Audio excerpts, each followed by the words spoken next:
오늘 하나님께서 주신 말씀은 에베소서, 신약성경 에베소서 6장 4절 말씀입니다. 신약성경 에베소서 6장 4절 말씀입니다. 한 절밖에 없으므로 우리 다 함께 봉독하도록 하겠습니다. 또 아비들아, 너희 자녀를 노엽게 하지 말고 오직 주의 교훈과 훈계로 양육하라. 아멘. 오늘 말씀 제목은 제가 이렇게 여러분들에게, 성도님들에게 이야기할 설교의 제목은 바로 소중한 우리 자녀들을 위해서라는 제목입니다. 여기 나와 있는 성도님들 중에 자녀가 있는 성도님들도 계시고, 혹은 자녀가 없지만 교회에서 다음 세대를 위해 교사로 봉사하시는 분들이 계십니다. 그래서 오늘 제가 말씀드린 우리 소중한 우리 자녀들을 위해서라는 것은 우리 자녀들, 그리고 우리 교회에서 함께 매일매일 기도하는 그 다음 세대를 위한 그 이야기라 할 수 있습니다.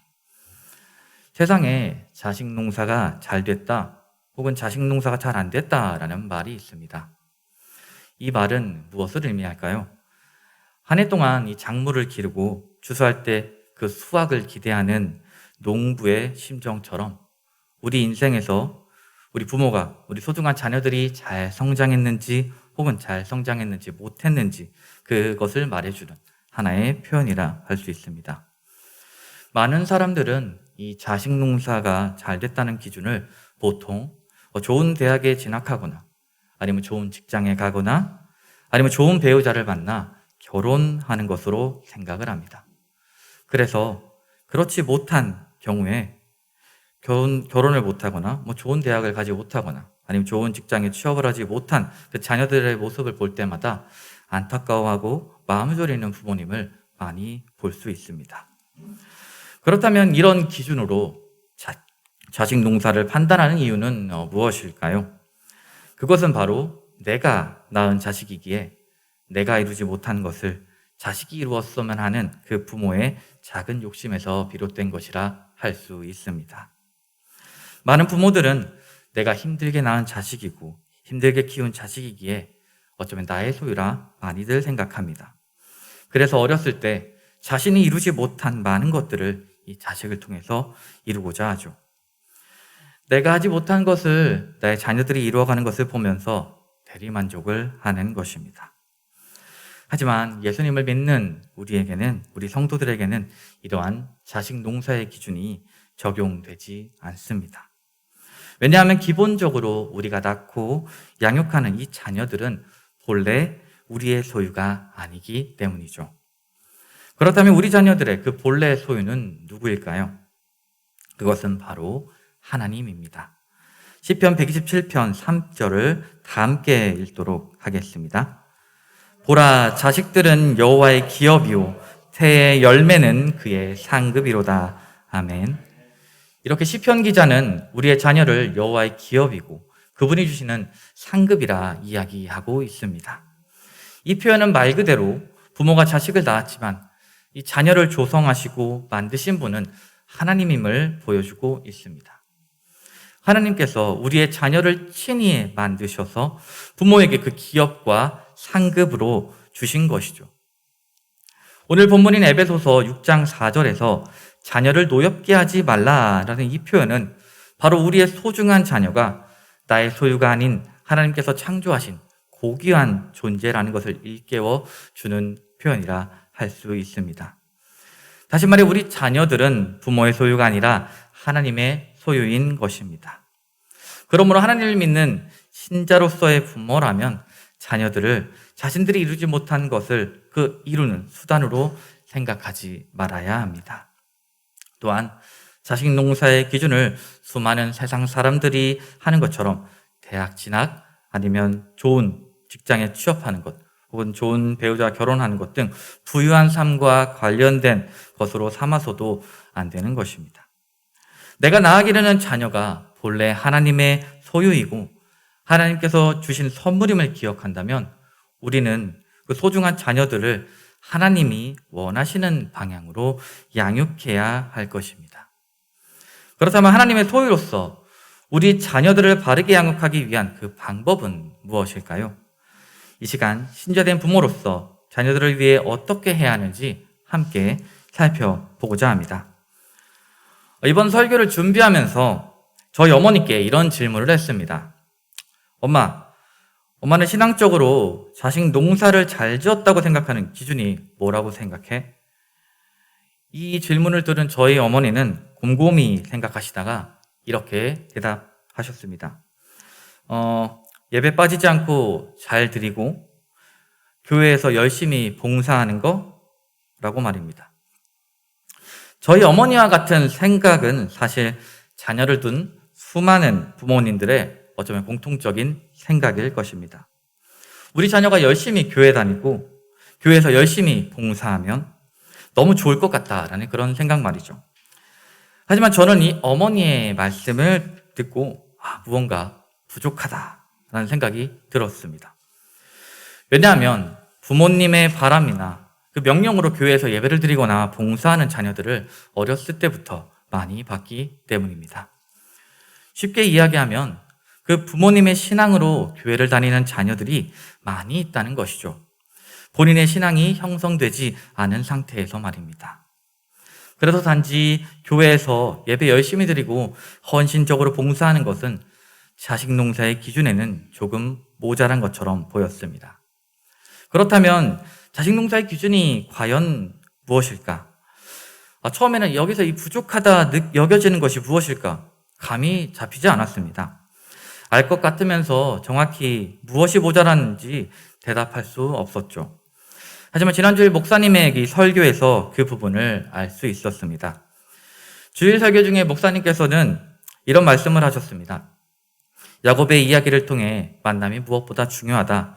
야곱이 하나님을 만남으로써 제2의 인생을 살았던 것처럼 우리 자녀들이 인생 속에서 좋은 만남이 있도록 우리는 매일 기도해야 한다라고 말입니다.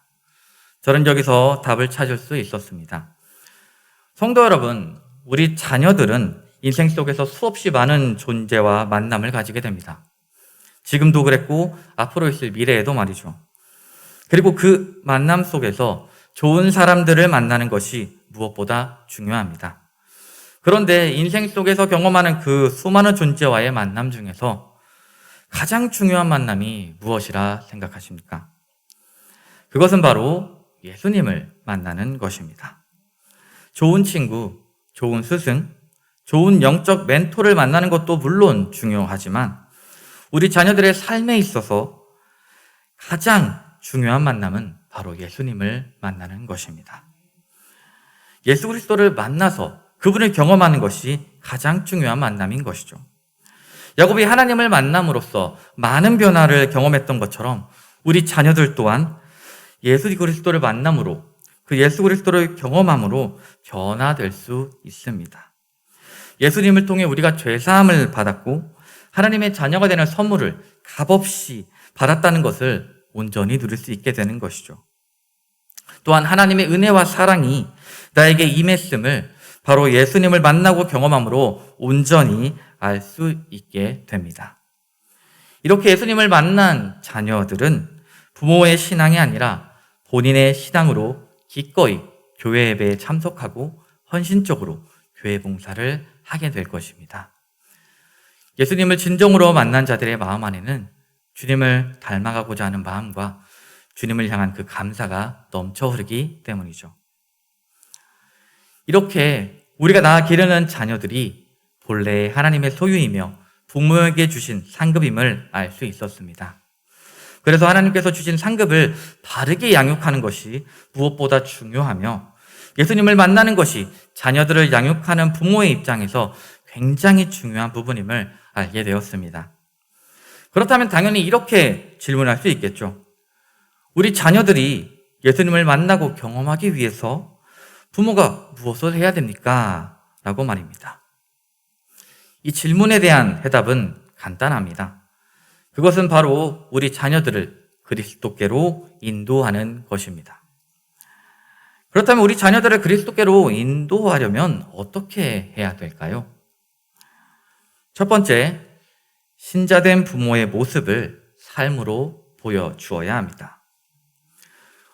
우리 자녀들이 그리스도를 경험하기를 소망한다면 먼저 우리부터 그리스도를 만나 그 변화된 삶을 보여주어야 합니다. 단지 자녀들이 예수님을 만나기를 바라기만 해서는 안 된다는 것이죠. 하지만 이 사실을 알면서 우리는 가정에서 그 신자된 부모로서 바른 모습을 보여주지 못할 때가 있습니다. 자녀들을 위해 교회에서 열심히 예배드리고 기도하지만 정작 가정에서는 기도와는 사뭇 다른 모습을 자녀들에게 보여주고 있는 것이죠. 가정에서 성경보다 홈쇼핑 책을 가까이 한다거나 TV를 가까이 하는 모습이 우리의 모습일 수 있습니다. 뿐만 아니라 성경에는 사랑과 은혜에 대해 가르치지만 정작 가정에서는 자녀에게 사랑한다 말하지 않는, 자녀에게 사랑을 표현하지 않는 부모가 지금 우리의 모습이기도 합니다. 그리고 가정에서 보여지는 이러한 모습은 어찌 보면 자녀들을 예수 그리스도께로 인도하는 것이 아니라 예수님을 만나는 것을 방해하는 요소가 되기도 합니다. 신약성경 마가복음 10장 13절을 다 함께 읽도록 하겠습니다. 사람들이 예수께서 만져주심을 바라고 어린아이들을 데리고 오매 제자들이 꾸짖거늘. 아멘. 이 본문에서 누가 예수님께 다가가는 어린아이들을 맡고 있나요? 바로 예수님의 제자들입니다. 다른 사람이 아닌 예수님을 따르는 제자들이 그 어린아이들을 맡고 있습니다. 이와 같이 지금까지 아무렇지 않게 여기며 우리가 가정에서 자녀들에게 보여지는 그 모습이 예수님과 우리의 자녀들의 만남을 방해하는 요소가 되었던 것입니다. 너무나 안타깝지 않습니까? 매번 기도로 자녀들을 위해 기도하지만 나의 행동이 오히려 그리스도를 만나는 데 있어 그 방해가 되고 있다는 사실이 말입니다. 그러므로 먼저 자녀들을 위해 우리 스스로 지금까지의 삶을 점검해 볼 필요가 있습니다. 자녀들을 위해 기도했는데 정작 내가 그 길을 가로막고 있질 않았나? 가정에서 나의 삶에 대해 되돌아보는 우리 모두가 되어야 할 것입니다. 그 다음으로 신자된 부모로서 자녀들을 양육하는 그 두 번째 방법은 그렇다면 무엇일까요? 그 내용은 바로 오늘 본문에 나와 있습니다. 에베소서 6장 4절 하반절을 다 함께 읽도록 하겠습니다. 오직 주의 교훈과 훈계로 양육하라. 아멘. 오늘 본문은 우리에게 자녀들을 어떻게 양육하라고 이야기합니까? 바로 주의 교훈과 훈계입니다.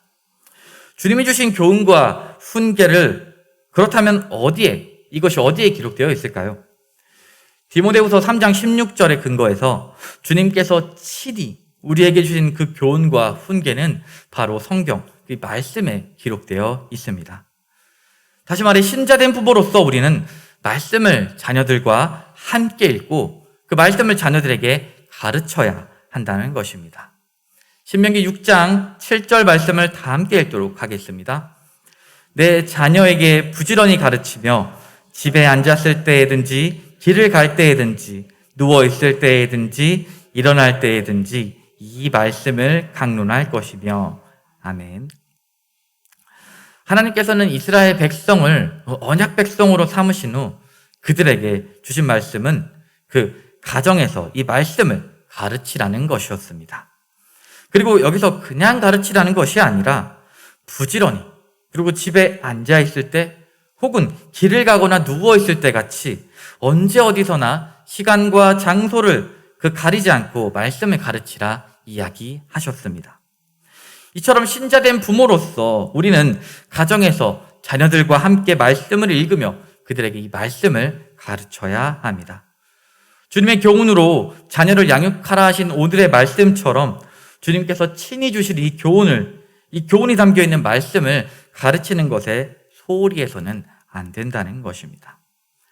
하지만 우리는 지금껏 이 자녀 교육에 있어 이 성경 말씀을 가르치는 것을 생소하게 느껴왔습니다. 자녀들의 그 학교 과목에 대한 공부에는 관심을 가졌지만 정작 성경에 무슨 내용이 있는지, 무엇이 있는지, 우리에게 무엇을 말해주는지 가르치는 데에는 소홀했던 것이죠. 하지만 무엇보다 중요한 사실은 우리 자녀에게 있어서 학교 공부 그리고 취업 준비를 위한 스펙업도 중요하지만 그것보다 더 중요한 것은 바로 성경 말씀이며 그 안에 담겨있는 교리라 할 수 있습니다. 이것이 탄탄하게 자리를 잡는다면 자녀들의 신앙의 그 토대가 될 것이기 때문입니다. 그러므로 이 성경이 기록된 진리 그리고 예수 그리스도께서 우리의 구원자 되시며 우리를 향한 그 하나님의 사랑과 은혜에 대해 그 자녀들에게 부지런히 가르치는 것이 신자된 부모로서 다해야 할 소명이라 할 수 있습니다. 지금까지 신자된 부모로서 자녀 양육을 어떻게 해야 되는가에 살펴보았습니다. 여기서 많은 분들은 이런 고민을 가지실 텐데요. 지금까지 내가 너무 부모로서 잘못된 삶을 살았던 것 같습니다. 이제 어떻게 해야 될까요? 라는 걱정이나 혹은 우리 애들을 보면 속 터져 죽겠습니다. 기도하고 말씀 읽고 하는데도 변화될 기미도 안 보이고 속만 썩이고 정말 죽겠어요. 어떻게 하면 좋을까요? 라는 고민 말입니다.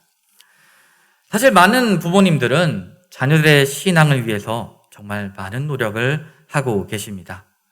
하나뿐인 그 소중한 자녀들이 바른 신앙을 가지고 하나님을 섬기길 바라고 열심히 보이지 않는 곳에서 헌신하고 계시죠. 하지만 본질상 우리는 부족하고 연약한 존재이기에 부모라 할지라도 언제든지 넘어지고 변화되지 않는 이 자녀들의 모습을 보면서 초조해하고 불안해하기 마련입니다. 하지만 이 시간 우리가 분명히 알아야 할 사실이 한 가지 있습니다. 그것은 바로 하나님께서 신자의 자녀들을 항상 지켜보고 계신다는 것입니다. 성경에서 아브라함, 야곱, 그리고 다윗 등 이스라엘 백성과 하신 이 하나님의 약속에는 자손에 대한 약속이 빠지지 않았습니다. 하나님께서는 복과 땅을 주시겠다 하심과 동시에 이 자손에 대한 약속까지도 빼먹지 않고 말씀하셨죠. 그리고 이 약속을 그 하나님의 주권을 통해 성취하셨습니다. 특별히 아브라함과 언약을 맺을 그 상황을 잠깐 이야기해 보자면 하나님께서는 이 쪼갠고기 사이로 지나가는 그 연기를 통해 아브라함과 맺은 언약을 반드시 이루겠다 이렇게 표현하셨습니다. 내가 그것을 반드시 이루겠다 이렇게 확증하신 것이죠. 이 말은 무슨 의미일까요? 네가 못한다고 하더라도 내가 책임지고 다 이루겠다는 말입니다. 네가 부족하고 연약한 것 나는 다 안다. 자녀를 양육하다 보면 실패를 경험할 것이고 그 가운데 실망도 할 것이다. 하지만 내가 언약을 성취할 것이니 너는 걱정하지 말아라. 이렇게 우리에게 말씀하고 계신 것입니다. 쉽게 말해 우리 자녀들이 예수님을 만나는 것, 예수님을 경험하여 변화된 삶을 사는 것은 이 하나님의 주권 안에 있으며 반드시 성취될 사실이라는 것입니다. 이와 관련하여 하나님의 약속을 따르는 자녀 양육이라는 책 안에 있는 글귀를 제가 읽어드리도록 하겠습니다. 자녀들이 아직 그리스도의 주되심을 인정하지 않더라도 실망하지 말라. 때로는 원하는 결과를 보기까지는 오랜 시간이 걸린다. 어린 자녀가 그리스도를 영접하고 그분과 동행하며 살아가는 모습을 보는 것은 큰 기쁨이요 복이다. 그러나 하나님이 주권적으로 정하신 때가 이르기까지 많은 기다림과 인내가 필요한 경우도 있다. 이 책 내용처럼 우리가 보기에 우리 자녀들이 부족하고 연약한 모습을 보이고 진짜 예수님을 만날 수 있을까라는 걱정이 들지만 우리 자녀들의 본래 창조자이시며 소유주이신 하나님께서는 우리 자녀들을 이끌어 주실 것입니다. 우리 자녀들이 예수 그리스도를 만남으로 하나님의 사랑과 은혜 그리고 구원이라는 값진 선물을 온전히 경험하게 하실 것입니다. 그러므로 우리는 쉬지 않고 기도해야 합니다. 우리 자녀들이 주님을 만나 변화된 삶을 살게 하실 것을 믿습니다. 예수 그리스도를 통해 우리 자녀들이 이 험난한 세상 가운데 물들지 않고 변화된 삶을 살게 하옵소서. 성령님께서 역사하셔서 우리 자녀들이 하나님을 의지하며 살아가도록 변화시켜 주시옵소서라고 우리는 기도해야 합니다. 성경 한 구절을 읽고 오늘 말씀을 맺고자 합니다. 시편 103편 17절과 18절 다 함께 읽도록 하겠습니다. 여호와의 인자하심은 자기를 경외하는 자에게 영원부터 영원까지 이르며 그의 의는 자손의 자손에게 이르리니 곧 그의 언약을 지키고 그의 법도를 기억하여 행하는 자에게로다. 아멘. 하나님을 경외하는 자에게는 하나님의 인자하심과 의가 자신뿐만 아니라 자녀 그리고 자녀의 자손까지 영원히 이루는 줄을 믿습니까? 하나님이 주신 이 언약과 법도를 지키는 그 신자된 부모의 역할을 한다면 우리는 걱정할 것이 없습니다. 우리의 자녀들이 예수 그리스도를 만나 변화된 삶을 살며 참된 신앙인이 되는 것에 대해 우리는 더 이상 걱정할 것이 없습니다. 전능하신 하나님께서 친히 우리 자녀들을 이끄실 것이기 때문입니다. 또한 자신에게 나오는 그 어린아이에게 친히 복을 주시는 그 예수 그리스도와 같이 우리 자녀들에게도 지금도 복을 주시고 돌보시는 분이 하나님이시기에 우리는 더 이상 두려워할 것이 없습니다. 지금껏 나의 삶이 자녀들에게 좋지 않은 영향을 미쳤다면 하나님께서 주신 이 귀한 상급인 자녀를 온전히 양육할 수 있도록 변화된 삶을 위해 이 시간 기도하길 소망합니다. 그리고 이 오늘 말씀을 통해 이 세상 속에서 우리의 소중한 자녀들을 주의 길로 이끄시는 분이 하나님임을 믿고 더욱 우리 자녀들을 위해 끊임없이 기도하는 그 신자된 부모가 되길 주님의 이름으로 축원합니다.